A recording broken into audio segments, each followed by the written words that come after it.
ঈদুল আজহার এখনো বাকি ৭ দিন, তবে এরই মধ্যে জমতে শুরু করেছে রাজধানীর পশুর হাটগুলো। দেশের বিভিন্ন প্রান্ত থেকে ট্রাকে করে ঢাকার হাটে আসতে শুরু করেছে কোরবানির পশু। রাজধানীর তেজগাঁও পলিটেকনিক ইনস্টিটিউটের খেলার মাঠে আসতে শুরু করেছে কোরবানির পশু। তবে এই হাটের বেশিরভাগ অংশে খুঁটি এখনও রয়েছে ফাঁকা। কুষ্টিয়া, পাবনা, চুয়াডাঙ্গা সহ উত্তরাঞ্চলের বিভিন্ন জেলা থেকে ব্যাপারীরা তাদের সেরা কালেকশন নিয়ে হাজির হচ্ছেন এই হাটে। এখনও পুরোদমে বেচাকেনা শুরু না হলেও পছন্দের পশুর খোঁজ নিতে অনেকেই এখন ঢু মারছেন ছেলে মেয়েদের নিয়ে পশুর হাটে। এখন বাজার শুরু হইতেছে, তো গরু আমদানি হচ্ছে, তো বাচ্চাদেরকে একটু আনন্দ দেওয়ার জন্য, বিনোদন দেওয়ার জন্য নিয়ে আসলাম আর কি। হাটের প্রাথমিক প্রস্তুতি এবং পশুর আগমন জানান দিচ্ছে আর মাত্র কয়েকদিনের মধ্যেই পুরোপুরি জমে উঠবে কোরবানির পশুর হাট। তবে আগাম পশু নিয়ে ভালো বিক্রির প্রত্যাশা করছেন ব্যবসায়ীরা। আমরা মেহেরপুর জেলা থেকে এসেছি, আশা তো করছি ভালো দাম পাওয়ার। এখন দেখা যাক হাটে কিরকম কি হয়। জায়গাটা নেওয়ার জন্য মনে করেন যে আসলে হয়তো খিজালো হয়, রোডে পড়লে ঝামেলা হয়, মনে করেন ভিতরে কাদা হয়, এই জন্য আগে আসি ভালো জায়গাটা নেওয়ার চেষ্টা করা হয়। বিক্রি মনে করেন 3 দিন 4 দিন আগে থেকে হবে, এরকম ছুটি তো আর হয় নাই।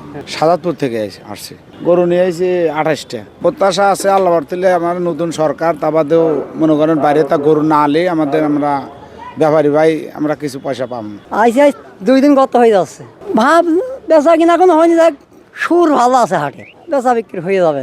এটা এই যে সাইডটা 5 লাখ করে পার পিস দাম চাচ্ছে, নিয়ে তো 400 করে হলে বা 20,000 কম হলে ছেড়ে দেবো, সমস্যা নেই।